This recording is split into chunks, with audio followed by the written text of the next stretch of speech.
მოგესალმებით ყველას, ყველა ჩემს გამომწერს და თუ ვინმეს არ აქვს ჩემი არხი გამოწერილი, გირჩევთ გამოიწეროთ, განსაკუთრებით თუ გაინტერესებთ MMA შერევლიური ორთაბრძოლები. დავიწყებ იმით, რომ სამწუხაროდ ვერ მოვახერხეთ სრულფასოვანი ვიდეოს ჩაწერა ამ კვირაში, ხვდებით ალბათ მიზეზს, კენამ წაიღო მაქსიმალურად მთელი ყურადღება, შრომა, დრო, ყველაფერი. ამიტომ მე მომიტევებთ სრულფასოვანი ვიდეო, რასაც ვქენ სტუდიაში ვერ ჩავწერე, მაგრამ მაინც აი მოკლე ვიდეოთი მინდა გამოვეხმაურო განვლილ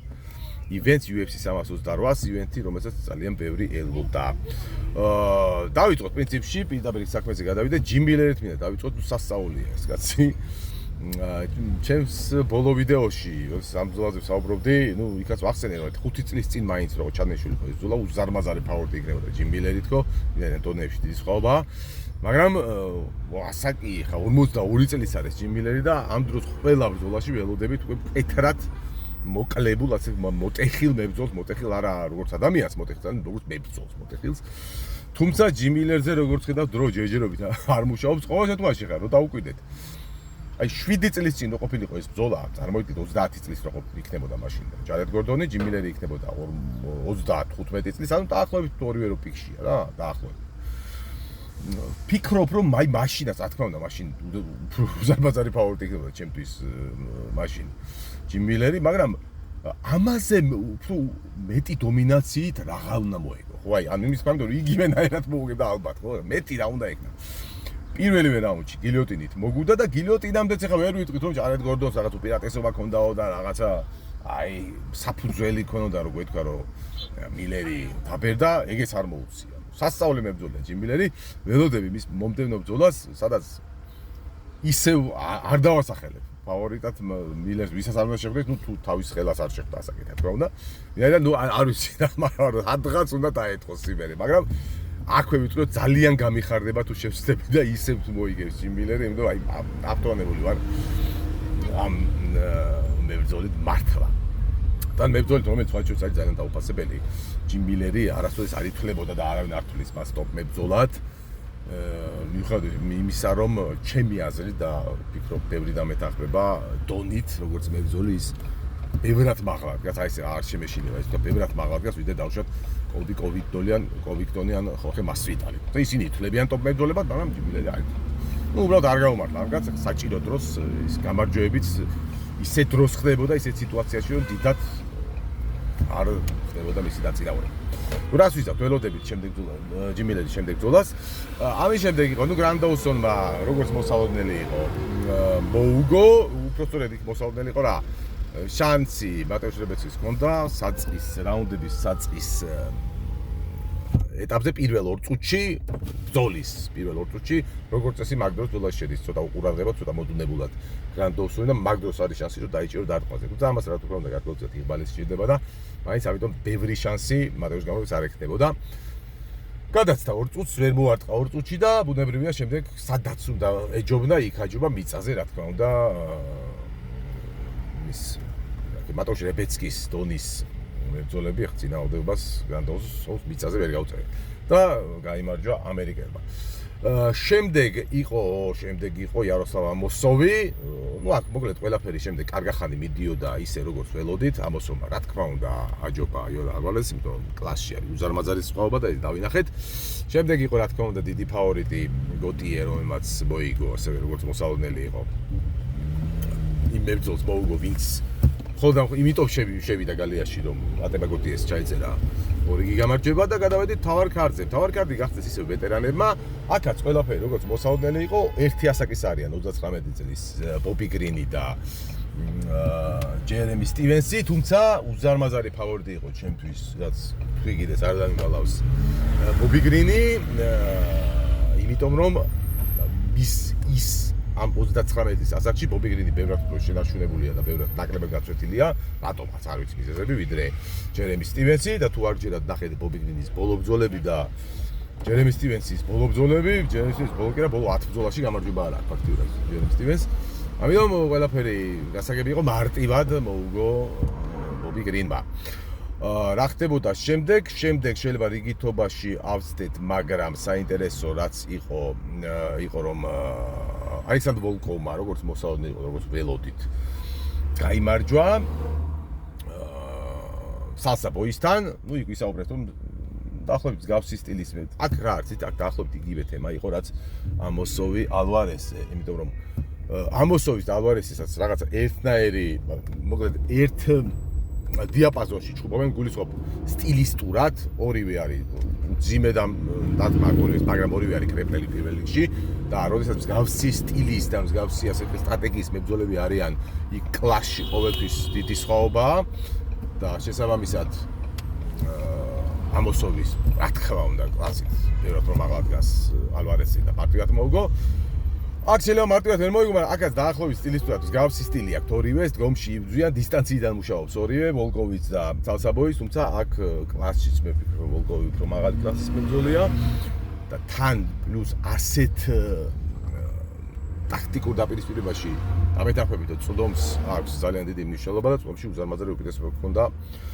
ვოლკოს შესაბამისად ვოლკომა მოიგო თუმცა არა დამაჯერებლად ხო არ იმუშავა კარგად ვოლკომა საკმაოდ მაგალითად ჯები ბევრად უკეთ შეიძლება და მოიყენებოდა და ბევრად დამაჯერებლად შეიძლება მოიგო თუმცა საბოლოოში მოგება მას მისცეს აქვე ვთქვათ რომ კიდევ ერთი მოსალოდნელი შედეგი იყო შონ ბრეიდის გამარჯვება ბაკლიზე ნუ ჩემთვის ყოველთვის ძალიან დიდი ფავორიტი იყო შონ ბრეიდი და ერთადერთი ეჭი მიჩენდა ის რომ ეჭი რა ასე ვთქვათ შიში იყო იმისი რომ შეიძლება ბოლო მარცხმა მძიმე მარცხი იწვნია მენტალურადაც მძიმე მარცხი მორალესისგან და ნუ შეიძლებოდა აქ ამას ეკონია გავლენა თავდაჯერებაში რაღაც პრობლემა ქონოდა თუმცა როგორც ნახეთ არ ქონდა მშვენივრად როგორც ისის როგორც ჩვევია ისე გაუვნებლა ვაკიმ ბაკლი მივადექით კომეინს და მეინს აი აქ წავიდა მოულოდნელობები განსაკუთრებით მოულოდნელობას უნდა ვთქვათ ეს იყო ჩემთვის ყოველთვის კომეინი ვინაიდან Tatsuro Tairas ახლაც ვფიქრობ რომ უნდა მოეგო და თუ რატომ უნდა მოეგლო არ გიპასუხებ თუ გავიჩერდ ნახეთ პირველი რაუნდი აი ეს უნდა იკეთებინა Tatsuro Tairas პიცმინდა იყო პირველი რაუნდი და მეორე რაუნდში რატომღაც თავი წარმოედგინა Max Holloway-ით ცენტრში ხელებ ჩამოშვებული მოდიო ეს სახეს მოდიო უთხრათო დამისეუნება ჯოშუა ვენს რომელსაც ამ დივიზიონში ალბათ მაგ თამაშში აი ესე მოდი შუაში და მოდი უთხრათ აი მე მგონი ვერავინ ვერ მოვიგებს აი მართლა ეხლა რო ვიხსენებ აი ვის შეიძლება ამ დივიზიონში მაგ თამაში ჯოშუა ვენს აი ჯობოს მე მგონი ვერავინ და Tatsuro Taira რომელიც აი ძალიან გრეპლერია რა მოდი ვთქვათ რა და აი მე ვფიქრობ რომ Tatsuro Taira ვერასოდეს ვერ იქნება მაღალი დონის სტრაიკერი ამან ეს გამოიწვია და სხვადასხვა Tatsuro Taira ეგ წააგო სულ რამდენიმე წამში აი მეორე რაუნდში ძიმე ნოკდაუნში რო ჩარდო აი მანდ წააგო იბრძოლა აი ეგ რო არ მოერთხა მაინც მოიგებდა ჩემი აზრით ბაჭოს შევაქოთ მისი ხასიათი მაინც იბრძოლა აი მეოთხე რაუნდში როგორ მოახერხა რაუნდის მოგება ტაირამ მართლა მევხვდები ასეთმა დაზიანებულმა მაგისტვის ქება და ქება მაგრამ IQ არის აი ლუზ დაბლა ასე არ ვიცი რა წაგების გამო არ ვამბობ ასეთი სისულელე აქამდე მოხვედი მოაღწიენ ანატრ სატიტულო ბრძოლამდე და ასე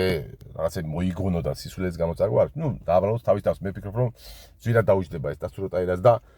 ძალიან გადაიწია მისმა ჩემპიონობამ ანუ შორეულ ეტაპზე თუ საერთოდ არ დაკარგა მე უკვე არ ვარ დარწმუნებული რომ Tatsuro Taira შეძლებს მე არ ვამბობ ვერ შეძლებს და დარწმუნებული არ ვარ რომ შეძლებს მაინც ჩემპიონობას ოდესმე მინდან ზოგადად IQ ძალიან მნიშვნელოვანი რამეა და ჭირდება ყოველთვის დიდი მიზნების მიღწევას მივადექით ბოლო ბრძოლას ჩიმაევი რა თქმა უნდა ფავორიტი იყო ჩიმაევი და ჩემი აზრით ხუთჯერ რო იბრძოლო კიდე ყოველთვის ვიტყვი ერთ და იგივეს რომ ჩიმაევი უნდა იყოს მცირე ფავორიტი მაგრამ შანსი ყოველთვის ექნება შონ სტრიკლენდს იმიტომ რომ ამაზე გვისაუბრია მეც და ჩემს მეგობრებსაც კოლეგებსაც რომ სტილისტურად დივიზიონში ყველაზე უხერხულია ჩიმაევისთვის შონ სტრიკლენდი თუმცა უბრალოდ ეჭვი გვეპარებოდა და საფუძვლიანად გვეპარებოდა რამდენად საკმარისი იქნება ეს უხერხულობა იმისთვის რომ მოუგოს ანუ ის რომ სტრიკლენდი დუპლესის რაც უკდა ჩიმაევმა იმას ვერ გაუკეთებდა სტრიკლენდს ეს ვიცოდი თამაში დარწმუნებული ვიყავი მაგრამ საკმარისი იქნება ის რომ მოეგო ნუ აი ეს არ ვიცი გუშინ კი არა რომ ყვირას მოკლედ აღმოჩნდა რომ საკმარისი იყო მეორედ რო შეხვდნენ დარწმუნებული არ ვარ მოკლედ მათი ბრძოლა სხვაშორის ყოველთვის საინტერესო იქნება და ყოველთვის ძიმე მე არ მგონია რომ რომელიმე ბევრჯერ თუ რო შეხვდნენ რომელიმე დაპირისპირებაში აი დიდი დომინაცია იქნება ვინმეს მხრიდან ფინიში შეიძლება ოღონდ ფინიში აუცილებლად იმის მხრიდან ჩიმაევის მხრიდან 20 საწყისთან პირველ რაუნდში ანუ პირველ რაუნდი მოიგებოდა ჩიმაევა დამაჯერებლად. მან საქმე იყო რომ სადღაც დაიღლებოდა ჩიმაევა, უბრალოდ მე გამიკვირდა რომ ძალიან მალე დაიხალა სოჩებს. მე უფრო ასეთ მსგავს სცენარს ველოდი, მაგრამ უფრო რაღაც აი მესამე რაუნდის შუიდან ყეთრად დაღლარო დატყობოდა ჩიმაევას, მაგრამ მეორე რაუნდის დასაწყისზე, ფაქტობრივად პირველ რაუნდის შემდეგ უკვე ძალიან დაღლილი იყო ჩიმაევი და აი ეს ცოტა გამაკვირვა, მაგრამ ნუ ხდება ესეთი რაღაცები. მოკლედ ეს იყო ორი სიტყვით მომდევნო ივანზე, ბევრს არ ვისაუბრებ, სიმართლე გითხრათ, ამ რკენას გადავკეთე დიდად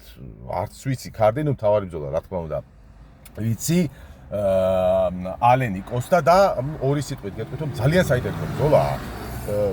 ყეთრად გამოვხატოთ რომელიმე ფავორიტი, ეს გამოვთქვათ, ვინმე დავაცხადოთ მე ფავორიტი, ძალიან რთულია.